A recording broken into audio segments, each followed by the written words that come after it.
Okay, just a couple of fairly minor announcements, I hope. I'm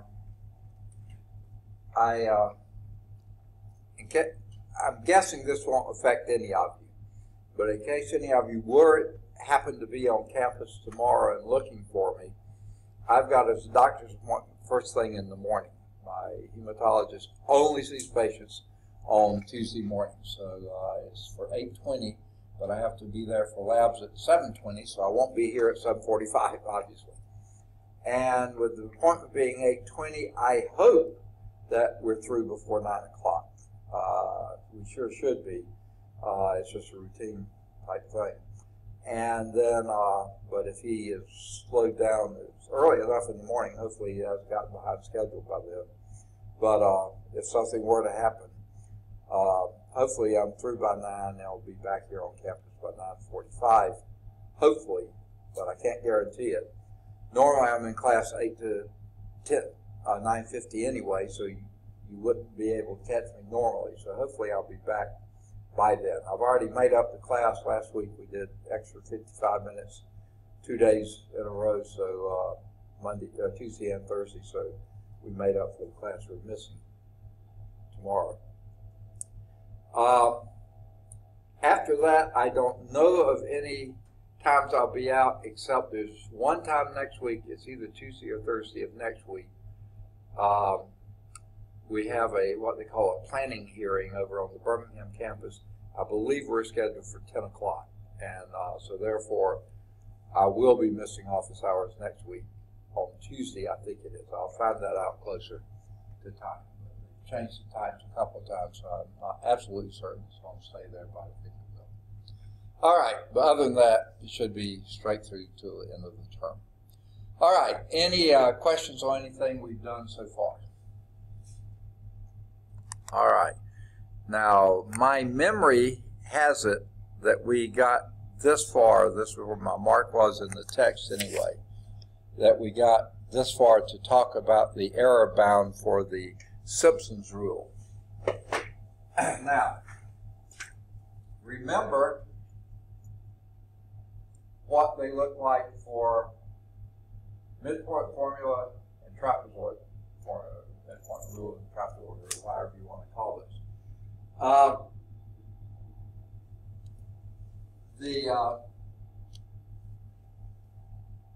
The error for those was based on the second derivative, so they called those K2s. Okay, the maximum value of the second derivative for those, for the Simpson's rule, maximum value of the fourth derivative on the interval on which the summation is happening. Okay, and remember before it was b minus a to the third power. Now it's to the fifth power. So those have gotten quite big. But before, this was a 12 and a 24 down here. Now it's 180. So that's quite a bit better. And before it was in squared or in cubed. Seems like it was in squared, but for some reason I'm thinking in cubed. In squared. It was in squared. Okay. Now we're into the fourth.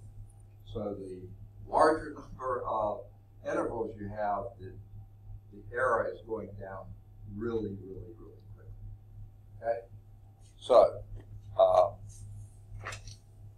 as we noted, this zooms in on a lot, much, much faster than either the midpoint or the trapezoid rule.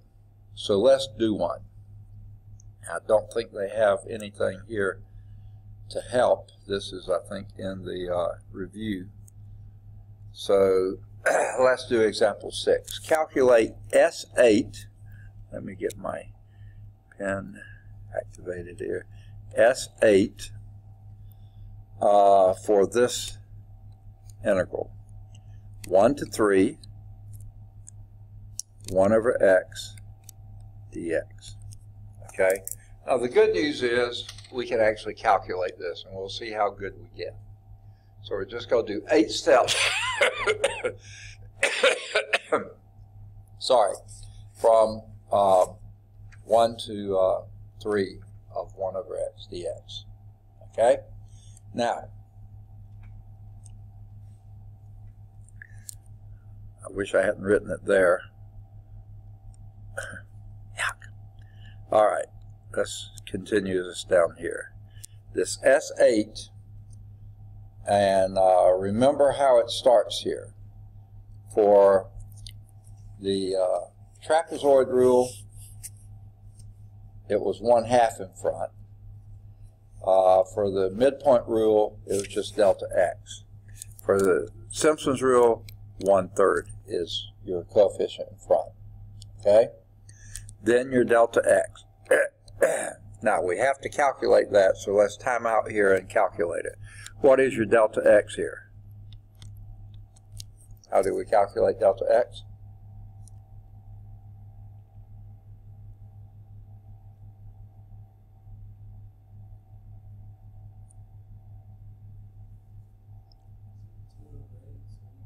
Two over 8, which is 1/4. Okay, 3 minus 2 over 8, which is 2 over 8, which is 1/4. So I don't know if you prefer fractions or decimal. Usually I find it just about as easy to do 0.25. Okay, so we'll put that in a minute. 3 minus 1. I was thinking right and writing wrong. Okay. I was subtracting 3 minus 1 and write that down 2. Absolutely right. Okay. Now, remember how we go with Simpson's rule. Okay? The first one, and that would be your 1 here, but I'll put it down y0 plus, and then the coefficients are 4. I'm just going to leave that blank. Plus 2, plus 4, plus 2, 1, 2, 3, 4, 5, plus 4, wait.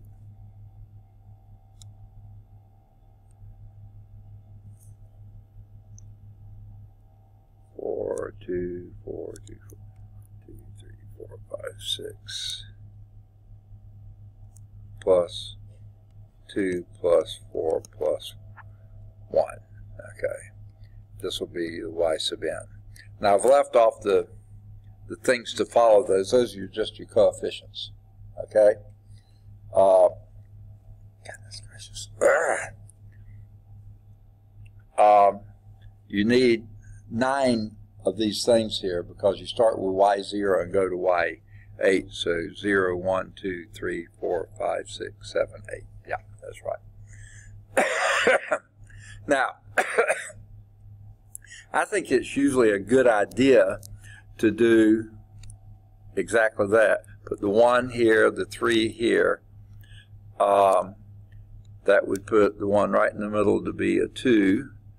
And this is 1.25, 1.5, 1.75, 2, 2.25, 2.5, 2.75, and then 3.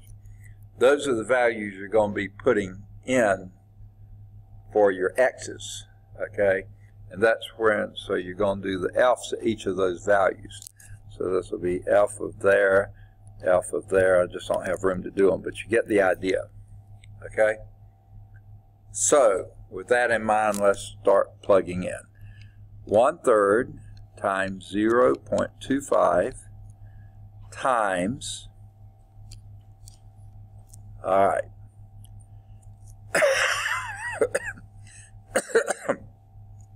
sorry, 1 over 1, f of 1 would be 1, plus 4 times, and here you've got to start punching in, 1 over 1.25, which basically is 5/4, so that's 4/5, so it's 0.8, I believe, isn't it?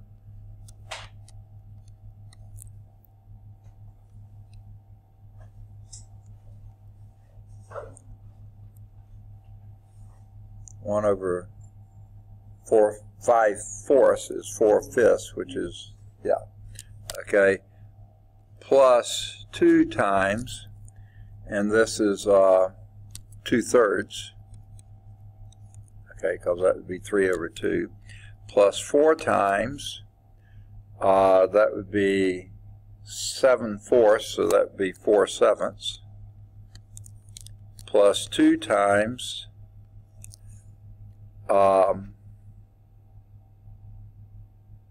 1/2,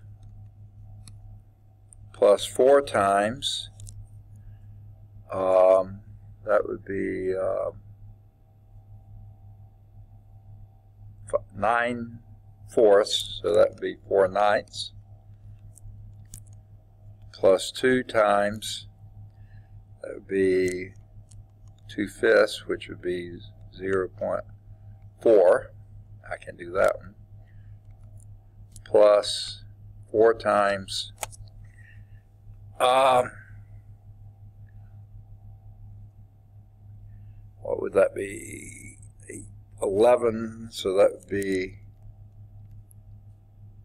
11/4, so that would be 4/11, plus 1/3.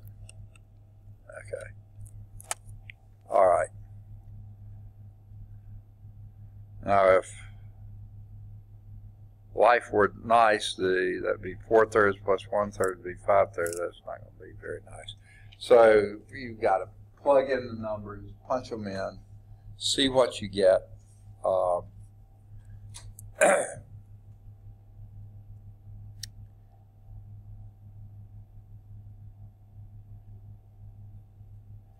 This one, I can see that's just going to be a 1 there, so that's not going to be too bad.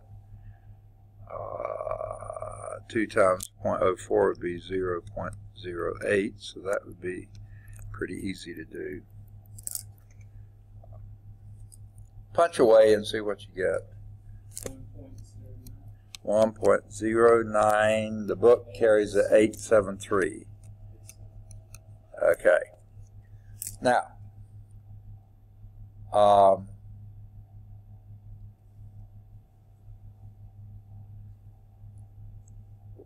okay, that was the first part. Calculate S8 for that. Says the A part then, that was just the main part. A part, or subpart, find a bound for the error in S8. Okay, well there's the error formula there. So what we're going to have to do is do a bunch of derivatives. I'm going to rewrite the function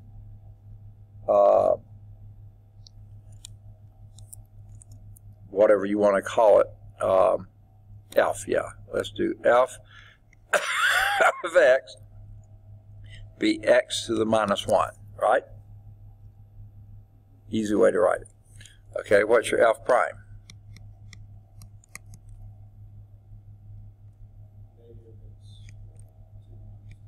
Okay, f double prime.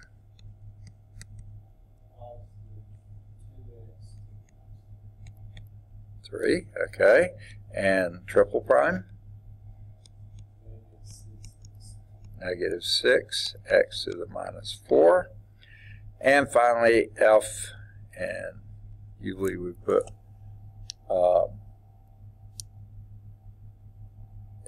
some of the old texts use Roman numerals. This one uses 4 in parentheses, okay?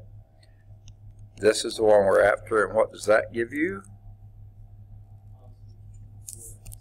24x to the minus 5. Okay.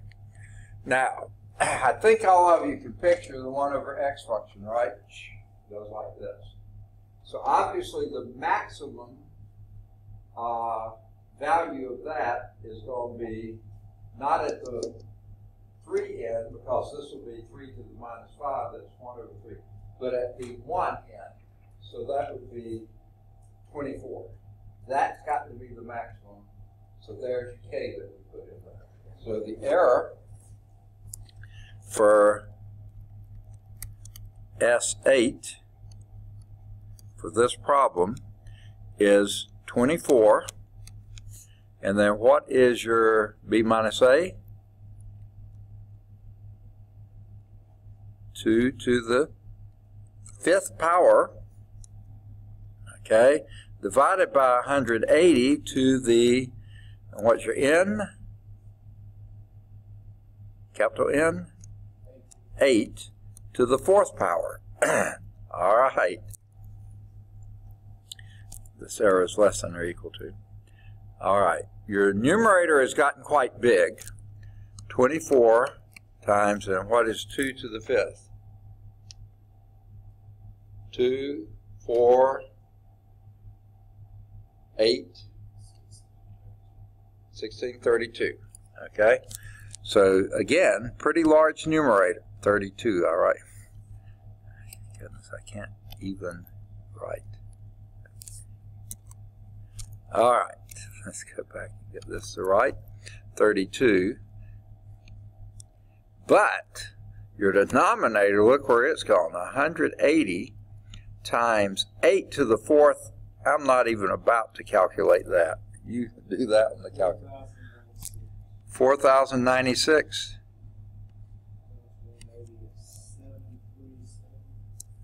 Okay, you did all that calculation. What do you get? 737,287. Oh, you're multiplying the denominator. Okay. Well, just do the whole fractional value of what you get. You could cancel some things out, but easier just to 0.00104. Wow.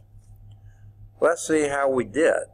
We can actually calculate that, the integral from 1 to 3 of 1 over x dx is log x evaluated from 1 to 3, and that would be, anyone know what the log of 1 is? 0. So what is log 3? That's all we got. ln of 3.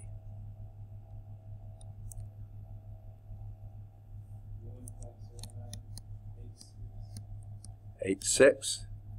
One more digit. 1. Okay. So look at that. We are within, easily within that. We're 0.00012.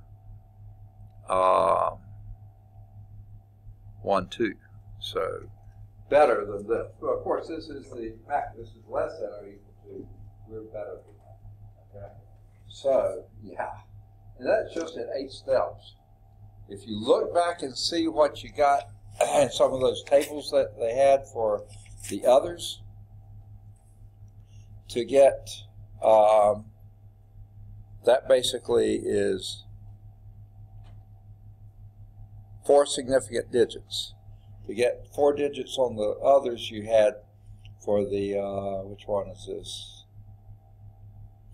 Trapezoid rule, 500. Okay. The one for the midpoint rule, 4 significant digits. Oh, they didn't show us one of those. Okay, but it's going to be about the same order of magnitude. Maybe a little bit better, but not much. My word, 8, I'll take 8 rather than 500 of these. Okay. Far, far, far better. Okay.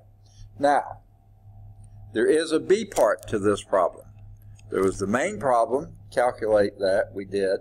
The A part, found the error, we did. And they rounded to 0.001. And we actually got the 0.0001.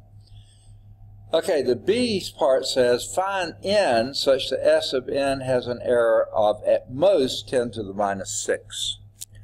So we use this formula here, same as we did before. We want this to be 10 to the minus 6 to be less than or equal to, and we already did that, 24 times 32 divided by 180 times n to the 4th. That's the thing we're going to look for as the n.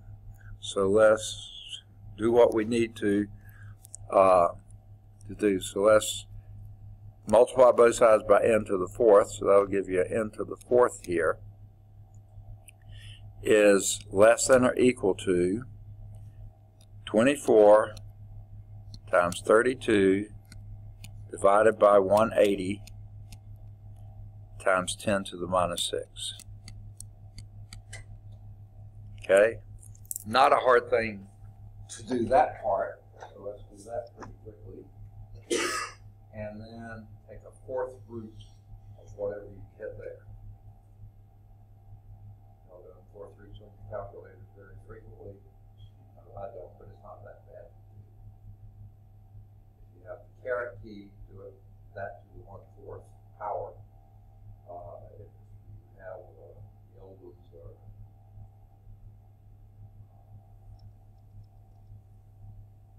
I can't remember what letters they use. M, N, E, and Q, or something like that. Do it that way. 45. Second? 45. 45 is all? Well, they rounded one more up and said 46. N approximately 46. That will guarantee you to be that. I think 45 gave you 45.45. Okay. Bump up by 1. Huh? Yeah. Bump up by 1. Okay. Now, if you glance back again to see where, I think we did a problem like this. Example 3 was using the trapezoid rule, and you wanted to get to 10 to the minus 4. That was 212 or 213, you know, to get there. This is 10 to the minus 6. 2 orders of magnitude better, and you only got 46 to do. So, yeah, I'll go with that. All right.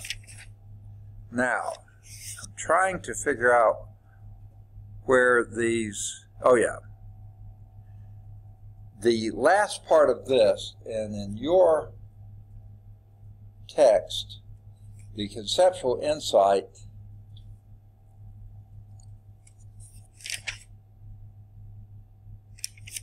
well, it really doesn't state this as clearly as it did in the older version.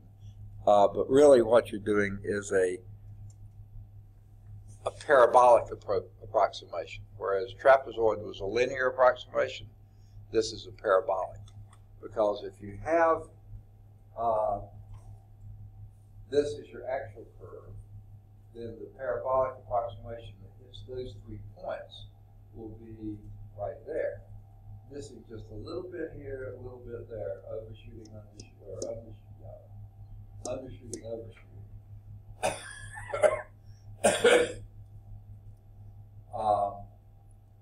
And if you have multiple points, then you connect these 3 to your best parabola. Oh boy, that's a really nice fit.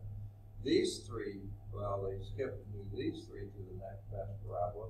Wow, what a good fit that is. And then these 3 to your best parabola.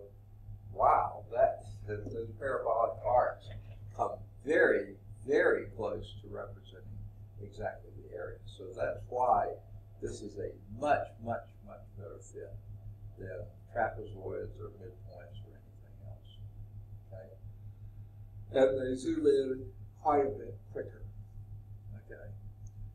Now,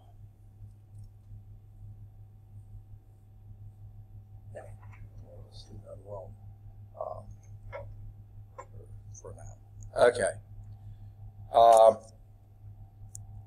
That now is the end of 7.9. Okay, and that is also the end of the chapter. I believe I gave to y'all last time your tests for this chapter. All 3 of you were here. You got it. Okay, good deal. All right, so we'll keep on trucking then to chapter 8. And this book does things I found a little more strangely than some. Excuse me, I got to sneeze.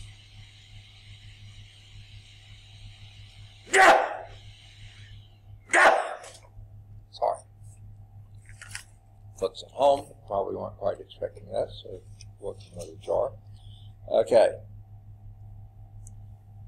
if you go back and look, Chapter 5 was the integral, and then we had Chapter 6, applications of integrals, Chapter 7, techniques of integration, and Chapter 8, further applications. So we had applications, techniques, and then applications. The way I remember doing this is do the integral, techniques of integration, then do all the applications together. This one split them into two groups. So we're going to do a little bit in Chapter 8 then, and that's where we're going next. And we're not going to do everything here. I'll sort of talk through a little bit of it, but we're not going to do it all. So we'll start with, and this is a fairly important one. Now all that sneezing, it's loosened everything up. I may have to go clear my head a little bit, but let's see if we can get by without it. All that talking, it would have already gotten loaded, but it hasn't. Here we go. Now, the figure here is not the figure in your text, but they both are illustrating similar things.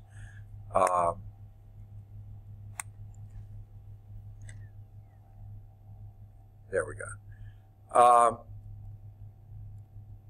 Now, even though NASA doesn't, mess around with Harriers, and this is what this is, a Harrier jet.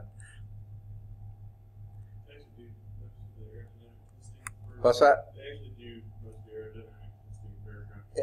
Exactly. That's what I'm saying. Their models do all sorts of things, and this is one of their models, the NASA simulation depicting the streamlines of the hot gases from the nozzles of the Harrier jet during a vertical takeoff. Y'all are familiar with Harrier jets?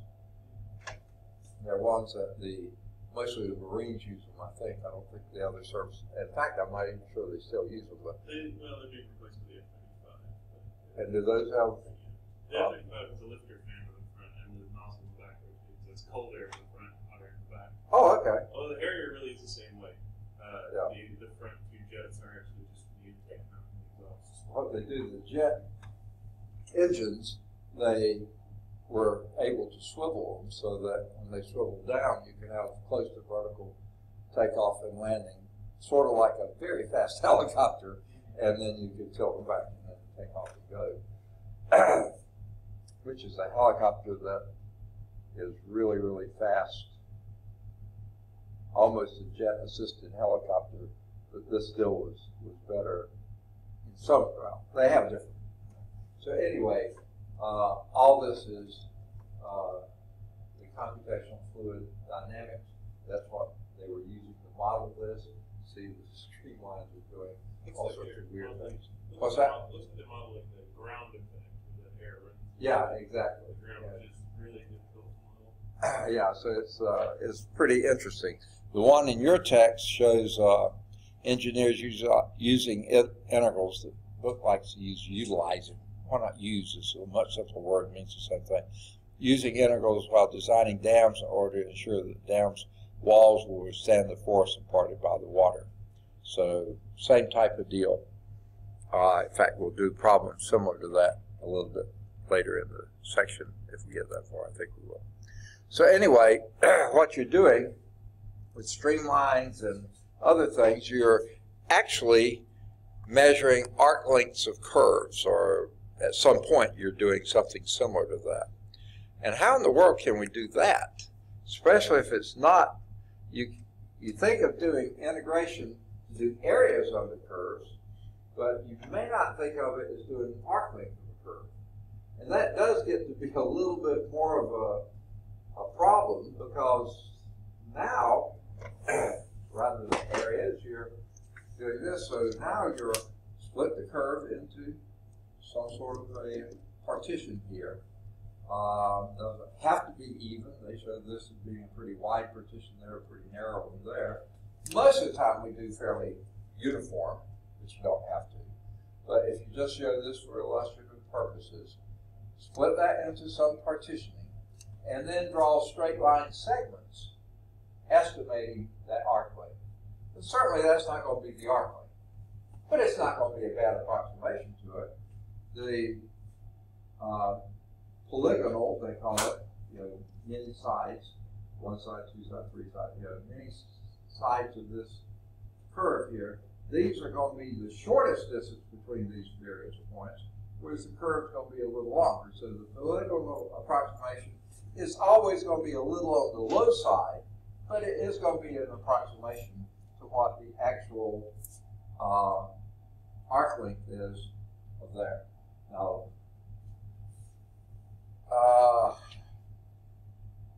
I would not say this is an approximation of y is equal to f of x. The arc length of y is equal to f of x. I think you would always have to put that word in there. But that's what they're meaning. Okay? Now, how would we approximate those individual lengths? Well, it's not really too bad of an approximation. I thought we would have a better illustration before that. But let's take a look. I can't, that's the trouble. To blow it up so you can see it easier, I can't write on it. So the only way to be able to write on it is, let's take this one in the middle. It's sort of by itself here. Has the most room to write around it. You can make that into a right triangle, right? Okay. Now that right triangle has this is your delta x here, and this is some type of a y value, but we could call it delta y if you wanted to. Why not? And with that in mind, then the arc length approximation, which is this hypotenuse here, is just the square root of the square root of that square. Well, you're already given this, and this would just be the difference between your pi minus pi minus 1, the y value of that, yi minus yi minus 1, and do that squared plus that squared, take the square root of that difference. Okay? Yeah. Okay. And that will give you this. So you wind up with a square root in there. Okay? And that's where this comes from. The formula for the arc length then is, if you take a look at this, okay?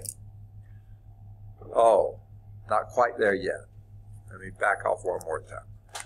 Go back over here. Okay. Yeah, wrong direction. Okay. So we're looking at this length here. And that length there is the square root of delta y squared plus delta x squared. Why didn't I say square root of delta x squared plus delta y squared? Okay? But before we do anything, why don't we divide both of these by delta x squared? Okay? That becomes 1, and this becomes dy dx squared. But if you divided that by delta x squared, or actually the square root of delta x squared, that would give you a delta x on the outside. You know, multiply by delta x, square root of delta x squared divided by this, and guess what you got there? You've almost got an integral, and then you do this from a to b, and that's how you get 1 plus f prime squared. So here is your formula for your arc length. It's a quick and dirty explanation of it, but it hopefully is enough to remind you of how it works. Formula for the arc length: assume, number 1, that f prime exists. Now that's just a function that you have that you're doing the arc length on. And if that's a smooth continuous function, pretty good chance that derivative is going to exist. And it says it's continuous. Now the derivative needs to be continuous, not just a function, but the derivative exists, and the derivative is also continuous on that interval from a to b. As long as that's the case, then the arc length is, and S is usually the symbol for arc length. You have it in that before, get used to it. Interval from a to b, and the square root of, that basically is from the hypotenuse, 1 plus f prime squared dx. Would this be dy dx squared?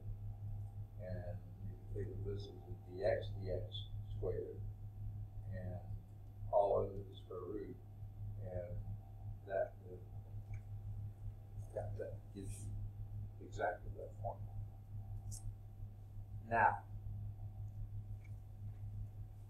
I don't know, when you look at that, you think, oh yeah, there's got to be plenty of functions whose derivative squared plus 1 happen to be a perfect square. If you think that's going to be a pretty common occurrence, think again, okay? There's no guarantee, any reason in the world you would expect that to be a very easy integral to do. Now, the book will find several that are fairly easy. They will be weird-looking functions, but that's the reason they do it. Now, that they give you the arc length. Now they give you the figure that supports that arc length, okay? And I do feel like these are completely backwards here. They should have given this first and the definition, or whatever they called that, theorem, whatever it was, second. If you have a very coarse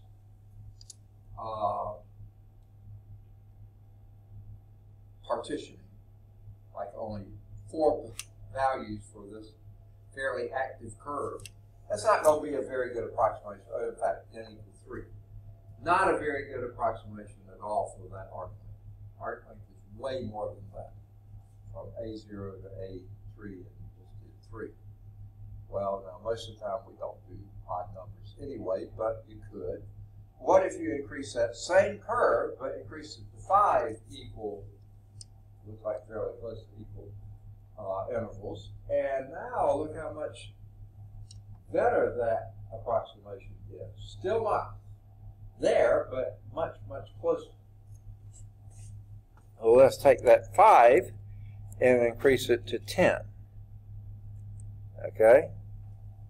Well, now, same curve, but you know, put another value in between each of these pretty much to get that.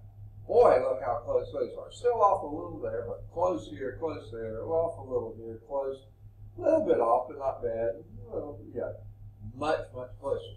And then obviously, as your n goes toward infinity, your dx goes toward 0, or delta x goes to 0, and that would then be your Riemann sum, your delta x as the dx. No, I'm sorry. Dx is delta x approaches 0. So you see, sure enough, it looks like a lot better fit. Okay? All right. Now they get around. I thought they should have had this in here. I remembered they did, but I just didn't look at it. Didn't go enough slides over to see it. This is the representation we were talking about before, where for any 2 adjacent points on your partitioning, x of I minus 1, then the difference here is just simply your delta x of I, and this is your delta y sub I. Now that's an absolute value, but it doesn't matter which way you do first. If this was a decreasing function like here, then this one would be less than this one, but the absolute value doesn't matter. That would be the difference here. And then the square root of this squared plus that squared gives you your L sub I squared. And then if you would take that and multiply and divide by, delta x sub I squared, square root of delta x sub I squared, that leads to the formula that we wind up with. Again, this picture should have preceded the definition that we had 2 or 3 slides ago.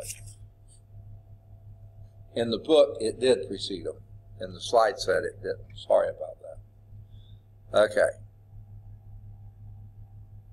This, I think, then, is example 1. Find the arc length S of the graph of, and like I said, they have to really do some stretching to come up with some functions that do it fairly easily. F of x is equal to 1/12 x cubed plus x to the negative 1 over the interval 1 to 3.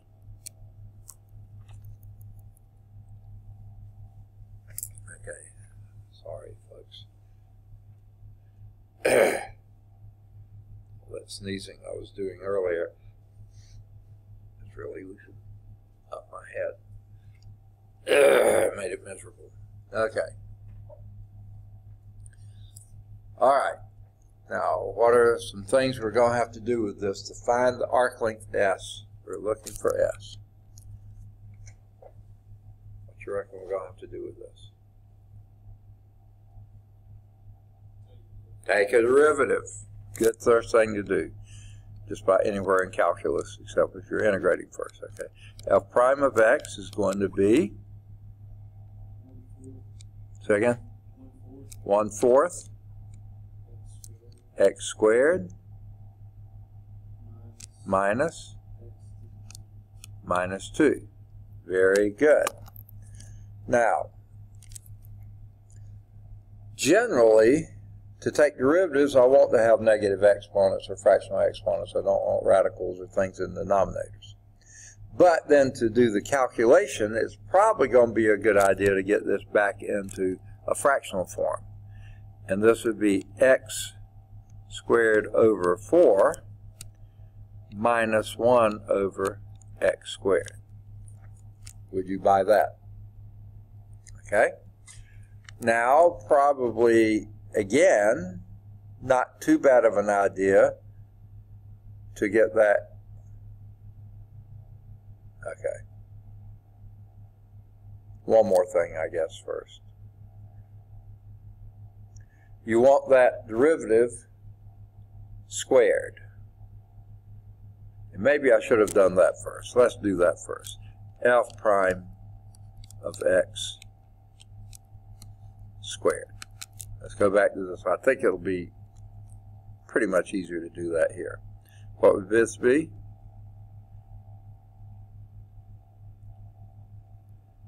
Square the first term. That would be x, 1 over 16, x to the 4th power, okay, plus twice the product of the 2. Well, middle sign is minus, so it's going to be minus, and 2 times 1/4 is going to be 1/2, and x squared times x to the minus 2 is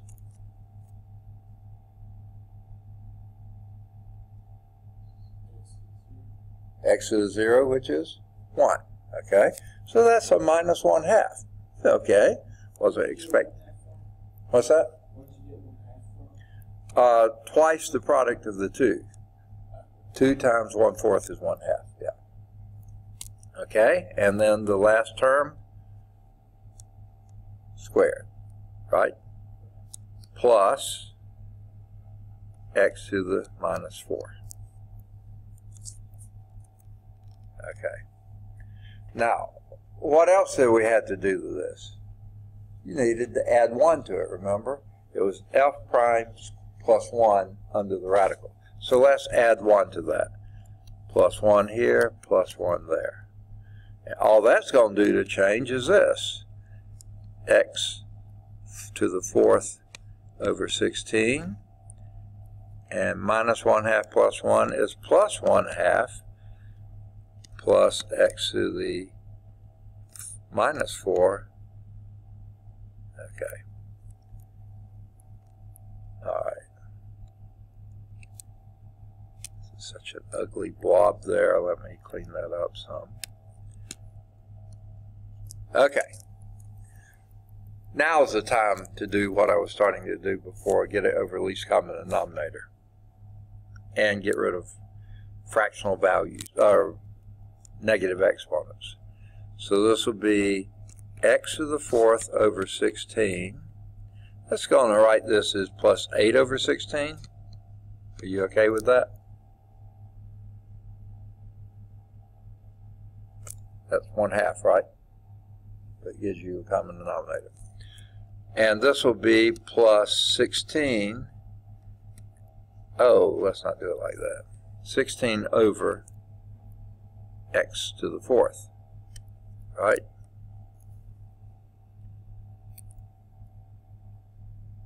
I'm sorry, 16x to the 4th. Right? I wish I had done this in 2 steps. Okay? Well, I got the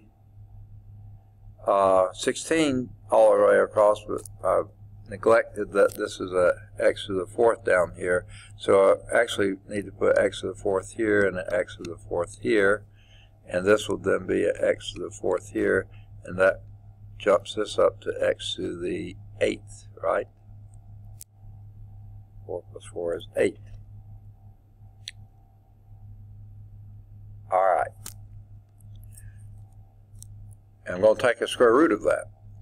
So the square root of, and let me go on and get that denominator out of there. So it's a common denominator all the way across. What is the square root of 16x to the 4th?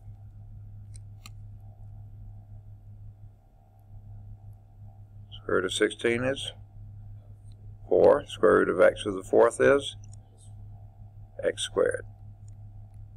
Okay, so that's come on the outside. And what you're left with here is x to the 8th plus 8x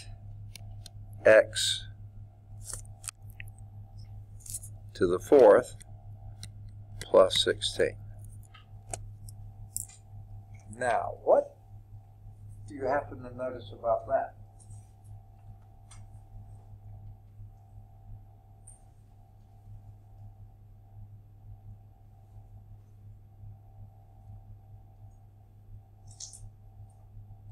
Happens to be a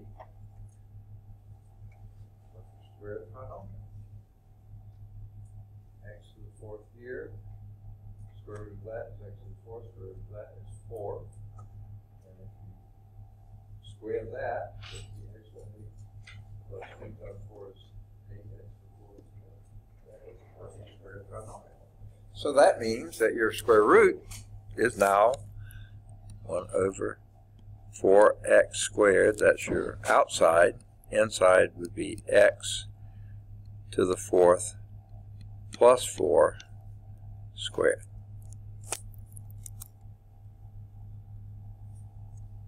Okay? And if you wanted to rewrite that, let's go back and remind ourselves why we're doing all this. This integral is from 1 to 3 of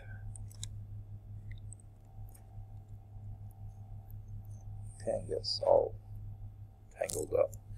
Okay, the square root of 1 plus f prime squared of x dx. Well, this thing right here is that. So now we got the integral from 1 to 3 of, okay, goodness gracious, my nose is so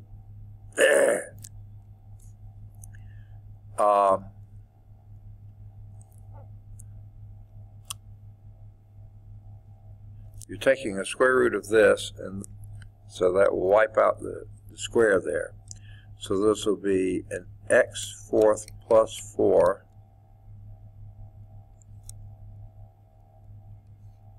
over x squared, 4x squared. Okay, dx. Okay, I don't see that this leading parentheses is going to help me any, so I'm not going to put it down there. Okay. How'd you get rid of the square? What's that? How'd you get rid of the square on x 4 plus 4? Okay, because you're taking the square root of it. See, this thing is that thing. Okay. Taking the square root. You already pulled that out of the square root, so you have that. Well, now that is far better to write as the integral from 1 to 3 of 1/4 x squared dx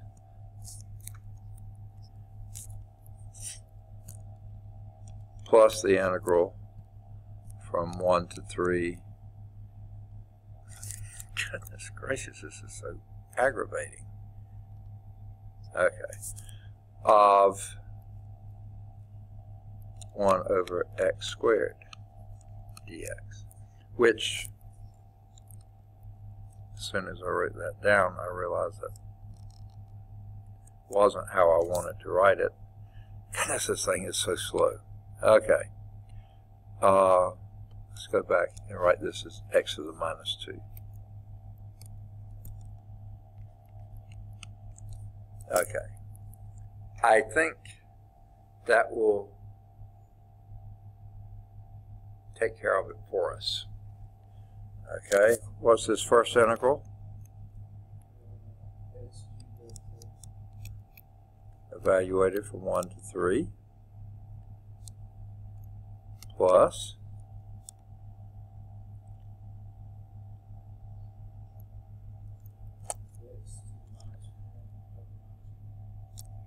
x to the minus 1 over a minus 1. So that'll basically make that a minus sign. Right? I can get the eraser to erase. I won't need that anymore. Goodness, this is so slow. Okay. And that's evaluated from 1 to 3.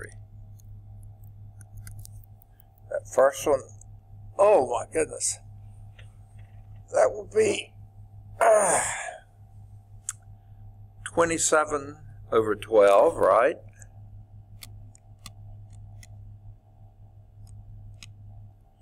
Minus 1 over 12. So that would be 26 twelfths minus 1/3. Minus of minus is plus 1. Okay. This comes out 26 twelfths minus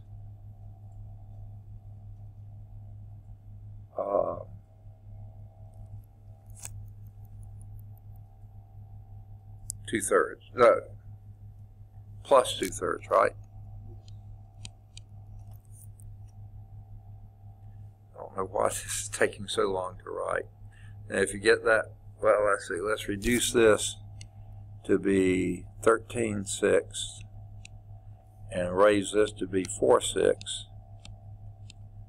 Okay, and that would be 17/14.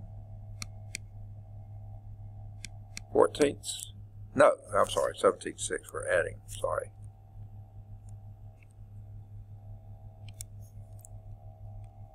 Yeah, it depends. Okay, that time it took. Kinda. Okay, wow.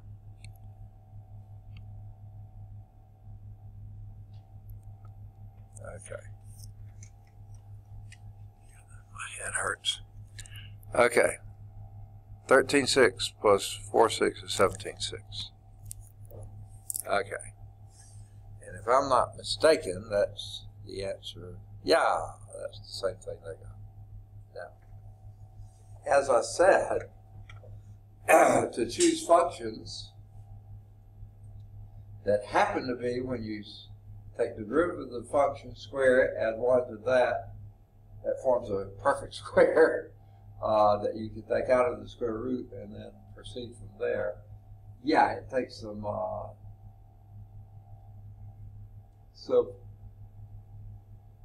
manipulation around to get something like that that works. Most of the time we'll get something that we either have to do a trig substitution or some other substitution to try to get the integral to work, or you just do an approximation. And unfortunately, I believe the approximation method sort of rules the day. Okay, so that's what we got.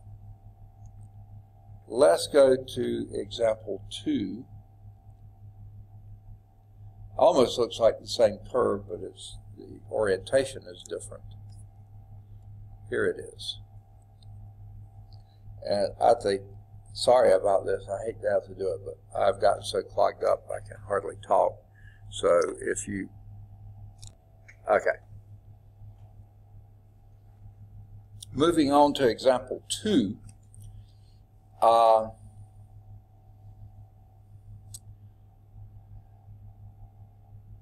Now,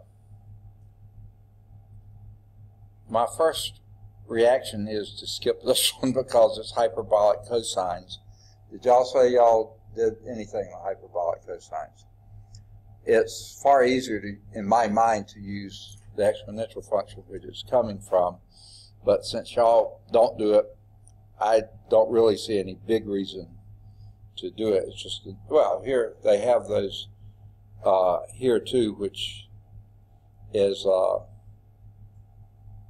would be the easier way to do it, I think. So let's try it. It's real nifty that derivative of hyperbolic cosine is hyperbolic sine, and they go back and forth pretty easily there, but it pretty much is easy to do just dealing with hyperbolic cosine too. The identity that you would have there, let's see if they show this. I don't think they do. No, they don't. Let's just skip that one and go on to example 3. This one has no exact formula for the arc length, and so they suggest a computer algebra system to do it. Approximate the length of that using Simpson's rule. So going right back to what we were just doing, the length of S of y is equal to sine x. Well, wait, let me get off of this. Yeah, here it is. The length S of y is equal to sine x, okay, on 0 to pi. Okay. And it says using Simpson's rule, we're going to calculate S sub, what did they say? S sub 6. Okay. Not going to be a bad approximation. If you think about this, y prime would then be cosine squared, yeah, okay. 1 plus, and then square would be cosine x. Square that, you get cosine squared x. 1 plus cosine squared x. Boo hiss, it's not a 1 minus sine squared x. It's 1 plus, 1 minus cosine squared x is 1 plus, and that there is no integration for. There's no substitutions I know of that would make it. So therefore, we have to use something like Simpson's rule. And you just want an approximate value generally anyway. So that's what we do here, since we just did that. Hopefully this isn't too bad to do. And here in their picture, they've split this up for pi 6. There's a good reason to use pi, 6 as your denominator rather than 4 or 8. 4 wouldn't be bad, 8 would be worse.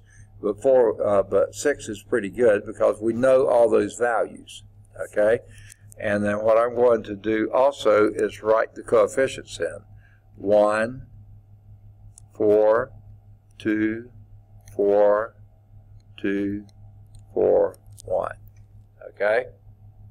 So the Simpson's rule is, what's the coefficient out front? 1/3. And they've already shown you what the delta x is, pi minus 0, which is pi divided by 6, so pi 6. So the delta x is pi 6. And then your summation is sine of 0 is 0. I can handle that one. Plus 4 times the sine of pi 6. Anyone know the sine of pi 6? 1/2. Okay, very good. Plus 2 times the sine of pi thirds, and that would be, second? No. The sine of pi 6 is is square root of 3 over 2. Okay? So it would be square root of 3. Well, okay, just the square root of 3, right? Because the 2's go out. Okay, plus, and what's the sign of pi halves? 1, so that's 4 times 1, so that's an easy one. Plus, now you're going down the other side, what's the sign of 2/3 pi?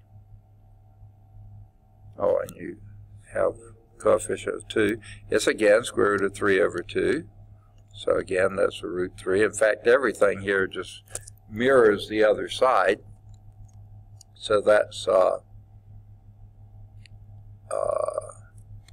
this, by the way, is 2. So this will be a 2 again here, plus 0. Okay? That shouldn't be too hard to do. Well, it has a little bit of problems. That would be pi 18ths on this times 2 plus 2 is 4 plus 2 root 3. 4 plus 4 is 8. 8 plus 2 root 3. That's what it looks like to me anyway. And if you take your calculator and figure out about what that comes down to. Oh, I'm sorry. My word. Stop this. Stop the presses right here. I was doing the sine function. We're supposed to be doing the integral. Sorry about this. I knew that was coming out way too easy.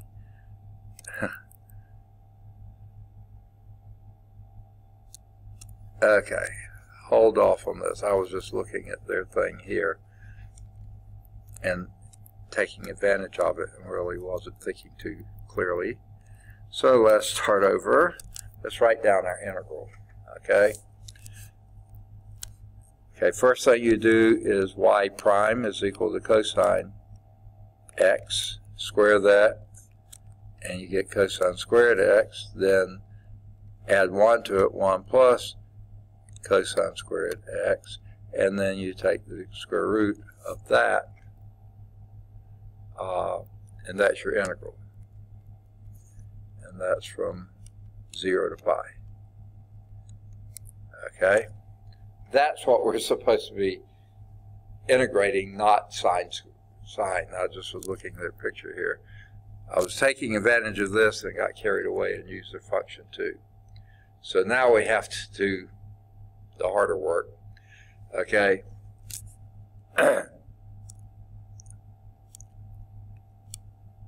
1 times, what's cosine of 0? 1. So it's 1 plus 1 is 2, so it's the square root of 2. That's the first one. Second one, the cosine of pi 6. Square root of 3 over 2 squared would be 3/4 plus 1 would be 7/4. Okay? But you got a 4 times, what would that come up to, 7/4? It's really ugly 7. Let me see if I'm doing several steps in my head, so I may be botching it up again, but y'all catch me on that if I am. Plus 2 times, what's the sine of, the cosine of pi thirds?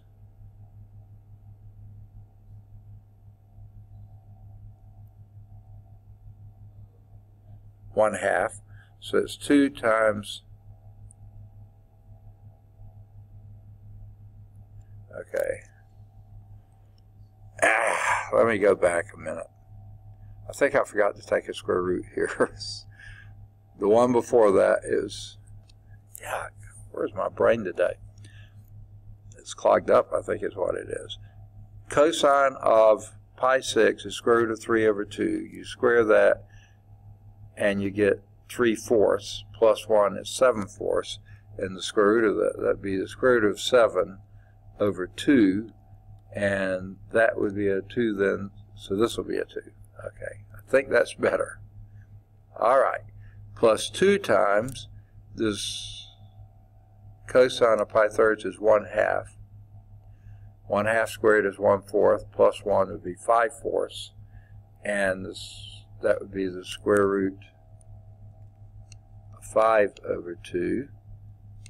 So those go out, plus, going back the other way, now we're done pi halves, that would be 0. Oh no, I'm sorry. Cosine of pi halves is 0. 1 plus 0 is 1, square root of 1 is 1, so it's going to be a 4, just 4 times 1. Okay? Plus 2 times, I think that goes the same thing as before, so I think that's just the square root of 5. Plus 2 root 7 plus root 2. I think that's right now. Whew, not going to trust anything anymore. Okay? So basically 2 root 2 plus 4 root 7 plus 2 root 5 plus 4.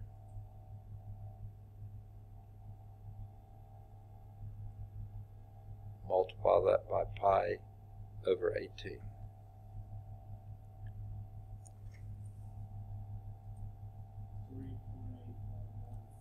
Say that again? 3.8194. Okay, they did approximately 3.82. Okay. Good. It says the computer algebra system yields a more accurate approximation of 3. And what did you say yours was? 3.819. Yeah. They said the computer algebra system gives you 3.820198. So that's still good to 3 digits in just 6 steps. Not bad. Okay. Now, another thing we can do with this, once we have an arc, like here, we can now take that, the arc y is equal to f of x here, and revolve that around an axis somewhere and get a surface area. Okay. Before we were doing areas, areas under the curve, revolve that around and get a volume. Now we can revolve an arc around and get a surface area.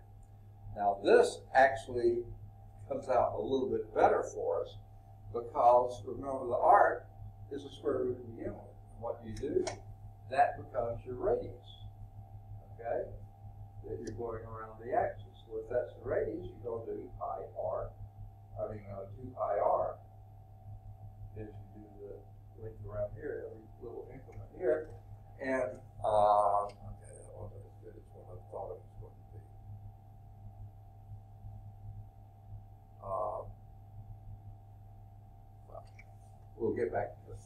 Here's the pictorial of what we're going to be doing over an interval a to b, and then this will give you, now why they show a to b, but they show the whole picture, I'm not sure why the draftsman or the artist didn't understand what the mathematician was trying to get across there, but you get the idea. For a general surface area, you can either, I guess this is the better way to do, is go back to your polygonal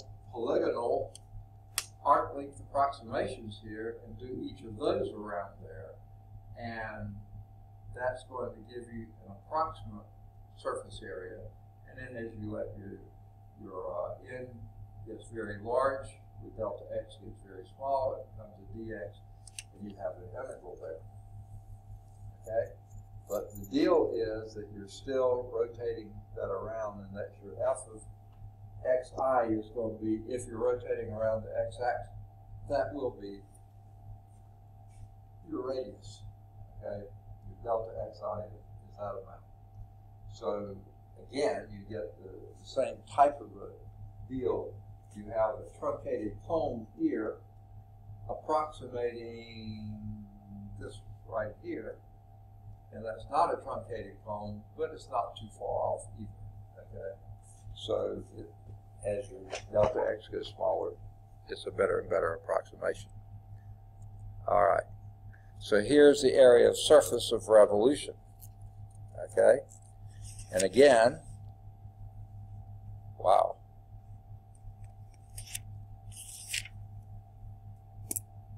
In your book, it skips down almost a whole page to get here. Okay, well, let's break this down to what it actually represents. Again, 2 pi r, well, the r was your alpha of x. So 2 pi alpha of x times your arc length, which is exactly the square root of 1 plus alpha prime squared dx. Okay? So that's assuming that alpha of x is always greater than or equal to 0. Now prime of x exists and is continuous. The derivative has to exist, but it also has to be continuous on the interval a to b. Then the surface area of the surface obtained by rotating the graph of alpha about the x-axis for a to b, x to a to b, would be this: 2 pi r, that's your alpha of x, times the arc length increment, which would be square root of 1 plus alpha prime squared dx. That gives it to you. Now let's see if they go back and pick up. No, they don't. Okay. I hate they do it this way. Okay.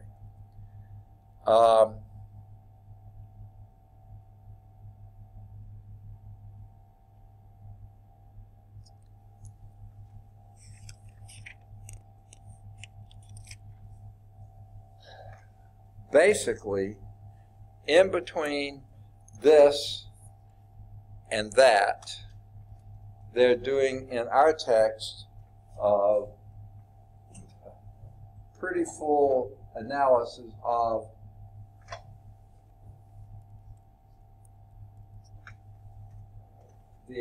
this approximation, how good it is there of a truncated cone.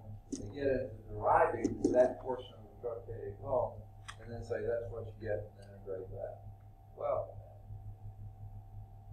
I think the 2 pi, I mean, it shows these are pretty close anyway, so why go into all the detail of that, which is just an approximation anyway, a temporary approximation, because you're going to let the delta x get very, very small and go to dx, and it's sort of like, who cares then?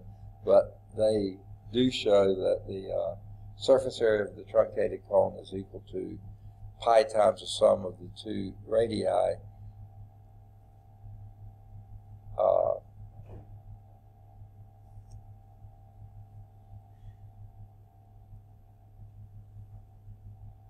Well, all of it takes you up to this formula here. And to me, that formula is pretty obvious. That's what you get. I mean, 2 pi r is the radius, and then that arc length that you're doing, that it gives it to you. So I don't see a lot of benefit in digging around with truncated cones. It looks like it should work, and it does. So let's move on to this one.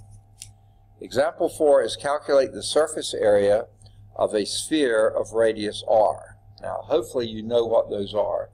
If you don't, you can look in the front or back table of your book, and they give you that. I guess it's not here. I thought it was. Yeah, it is at the front of your book. But we're not going to look at that yet. Calculate the surface area of a sphere of radius r. And you begin by graphing just this. A half circle. Okay? Now, why do you think a half circle will be sufficient? All the way. No reason to do a whole circle. Number one, it's not a function. And then you'd be repeating yourself. You'd only have to rotate it half a turn. Just do a half circle. It is a function. and rotate that one complete turn, 2 pi r, and you've got it knocked. Okay? So rotate that about the x-axis. All right. So there's the graph that we're rotating.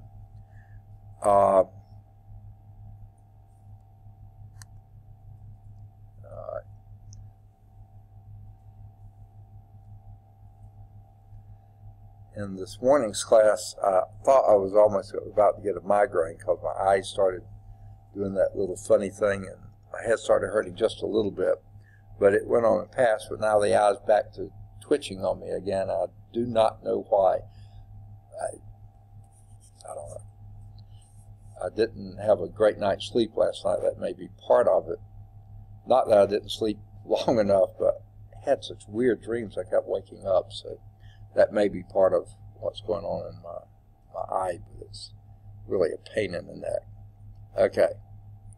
So there's your function. And that's what we're going to rotate that about the x-axis. Okay? How would you proceed? Take a derivative. Good first choice. F prime of x. Now, I think I would first write this as the how? Capital R squared minus x squared to the 1/2 power. Now take a derivative of that is what I would suggest with respect to x, and that would be 1/2 r squared minus x squared, second, to the negative 1/2, and then multiply that by 2x. Chain rule. Very good. This 2 and that 2 go out, and that leaves you, not that it's any better form, but just it looks more convenient, x over the square root of r squared minus x squared. Okay? By that? Yeah, I'm sorry, the other is a negative x. No, it isn't. It's not a negative, is it? Oh, yeah, it is. Yeah, I'm sorry. It is negative 2x on top. So that'd be a negative. You're right. I wasn't too worried about it because guess what the next step is? Square it first. And that's why I didn't worry about the minus sign. Okay. So the next thing we're going to do is square that. F prime squared of x would then be x squared over r squared minus x squared. That's beginning to look a little better, isn't it? Okay? Then what do we do with that? You were suggesting? Add 1 to it. So that, by the way, is going to be, let's add that as r squared minus x squared over r squared minus x squared. That's a perfectly good one, isn't it? Okay? And the denominator stays the same, r squared minus x squared, but the numerator now becomes just r squared. And that even looks a little better. Okay? So we've added 1 to this. And then what are we going to do?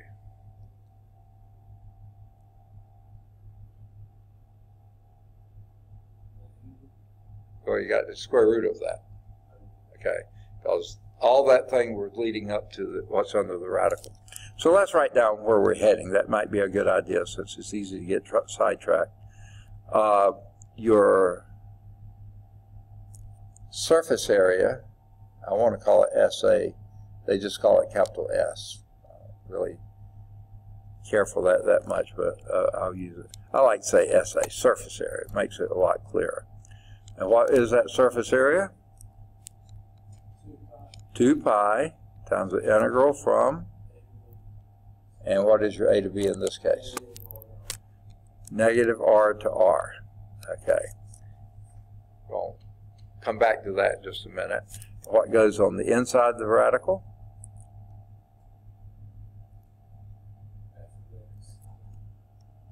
is your f, right? Which was that r squared minus x squared to the 1/2 power. That was your function. Sorry, wait a minute. Yeah. That was the f of x that we're dealing with here. Eyes are burning. Okay. Then multiply that by the arc length, which was the square root of this thing. So this is now r, that's the square root of r squared, over the square root r, let me write it this way,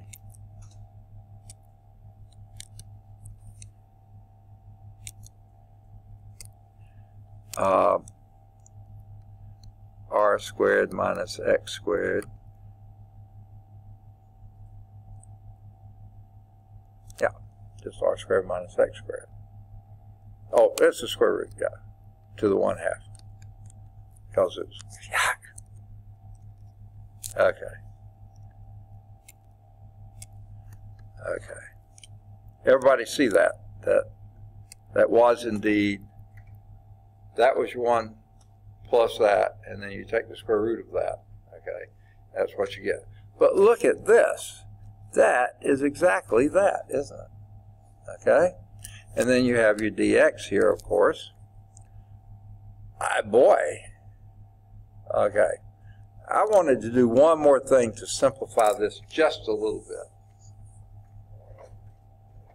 Do you see that this arc right here, the right-hand side and the left-hand side are exactly the same, so the surface area is going to be the same and everything.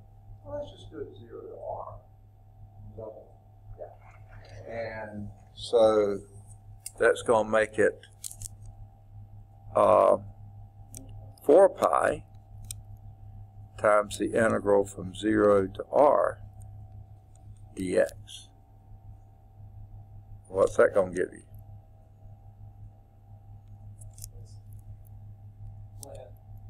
Huh? Oh, I'm sorry. Yeah, I'm sorry. Yeah, for r. Yeah, I meant to take that out on the outside. Yeah, you're right. Okay, and what does this give you?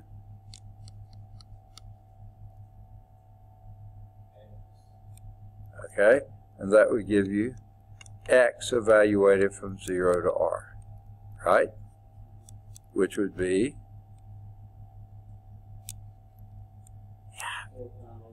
4 pi r squared. That was exactly what I was trying to get to. Now, 4 pi r squared. Now, if you go back to the front inside cover, not quite the inside cover of your book, one page, that cardstock past there, and then you have the area of a sphere is 4 pi. They put little r squared, where that's the radius. They gave us this as capital R being the radius. Exactly. That's exactly the surface area of a sphere. 4 pi r squared. It's there in your book. Okay? Now, let's move to example 5. Let's see if this is not quite the same example 5 as is in the book. We're going to get to that a little bit later. That's example 6. So let's do example 5 now, and I'll clear.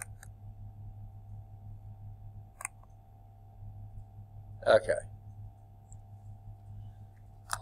Find the surface area of the surface called a paraboloid that is obtained by rotating the graph of f of x equals square root of x about the x-axis for 0 less than or equal to x less than or equal to 1. Oh my word. Okay, we don't have a figure of that. I'm going to try to draw it here using this. If you did this and then rotated that around the x-axis, there you would have something similar to what they have in the book. Mine's not quite as pretty, but close.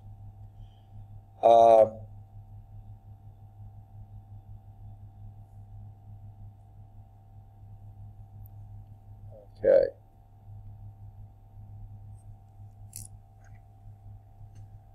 This silly jumping around, my eyes are having a hard time focusing. Okay.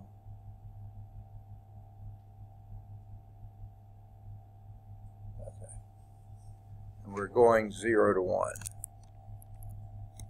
Okay, those are the x values here.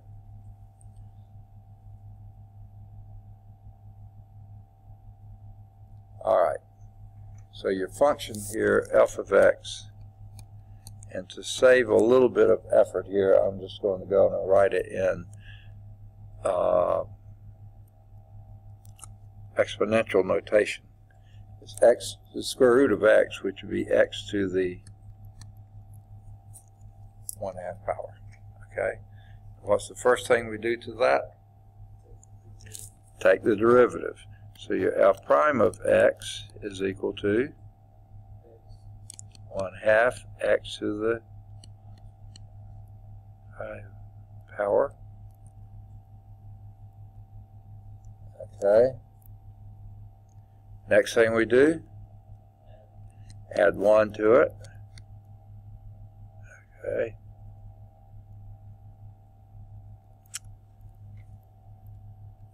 Now, oh, wait. Messed it. Once you do the f prime, what do you do next before you add 1?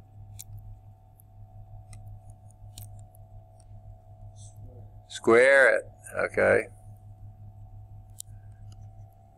All right. Let's not forget to square. Okay. So the f prime squared of x would be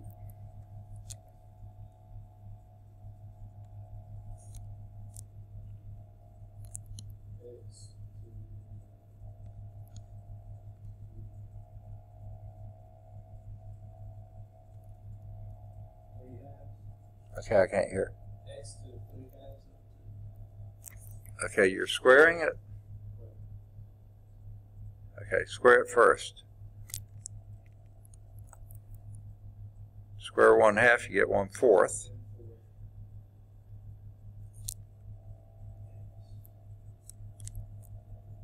To the -1. Very good.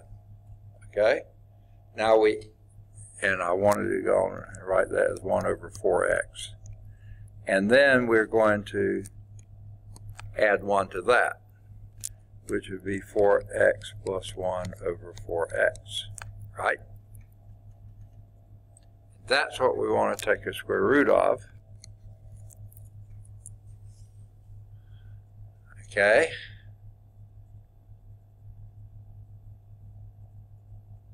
All right.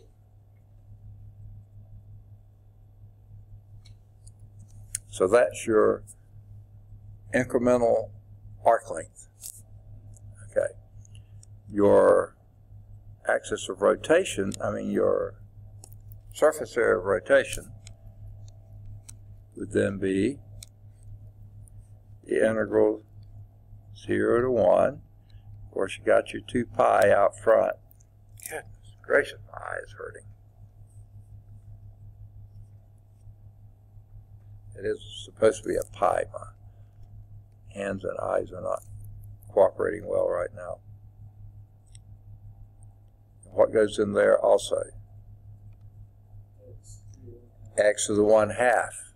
Okay, so we have x to the 1/2 times,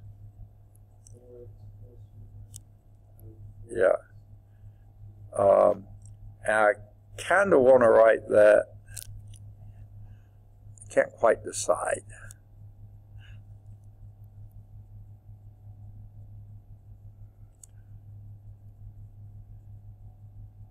I want to kind of take out the 4 in that denominator, and that would be a 1/2 here, probably on the outside. That gets rid of my 2 there.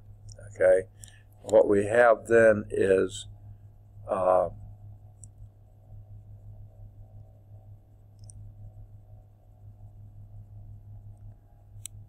the square root of 4x plus 1 over x. Okay, dx. Boy, this is sort of looking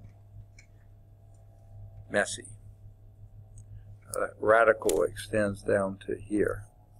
But this is the square root of x down here, and there's the square root of x there. Okay, so this is getting back more like what I was hoping it for. Pi times the integral from 0 to 1 of the square root of 4x plus 1 dx. Which, why didn't I go and write it as the integral from 0 to 1 of 4x plus 1 to the 1/2 dx. Okay.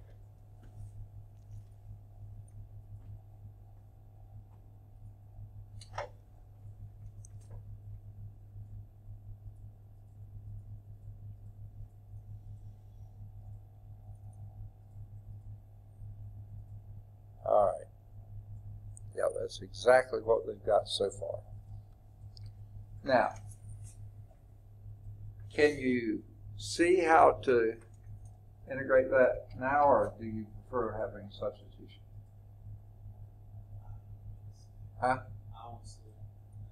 You don't? Okay. Well then, I think with the, what would be your substitution? Let u equal 4x plus 1, right? Then du is equal to 4dx. Is that what you said? Okay.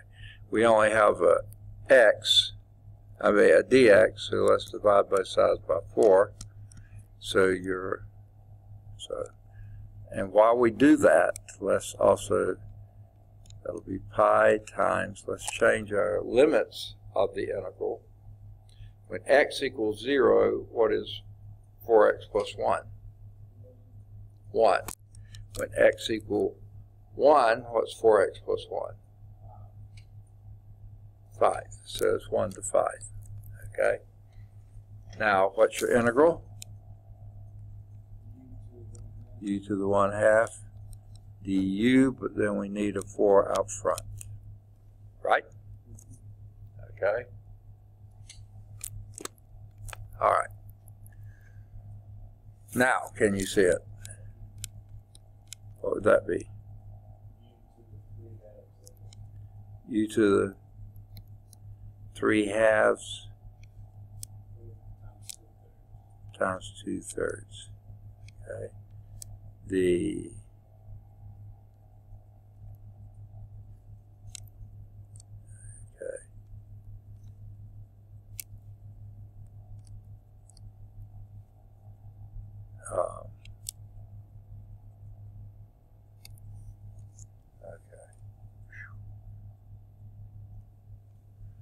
I think that comes, oh, and this is evaluated from 1 to 5.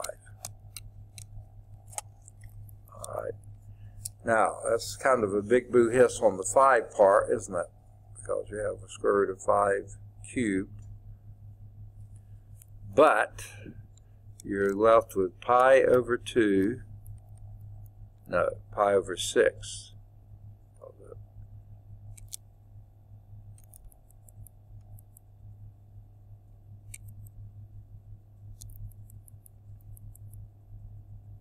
Okay, that's that part, and then this part would be 5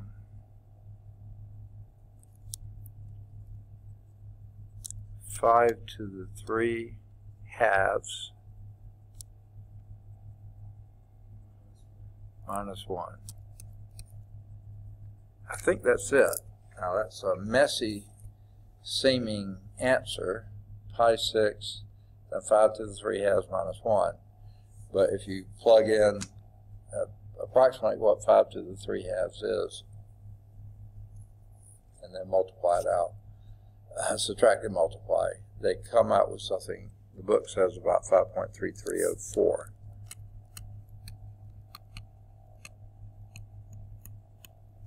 Now, why in the world we're doing that, not too sure. That's the surface area of that.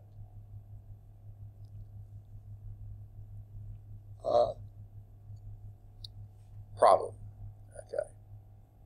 So let's move on to example 6.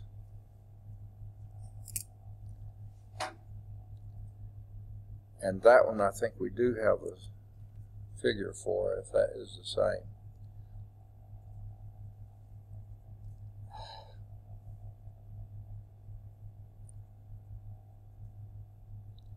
I hate to do this again, but I need to go get something else to drink. My throat is just so dry. I thought I drank plenty for the first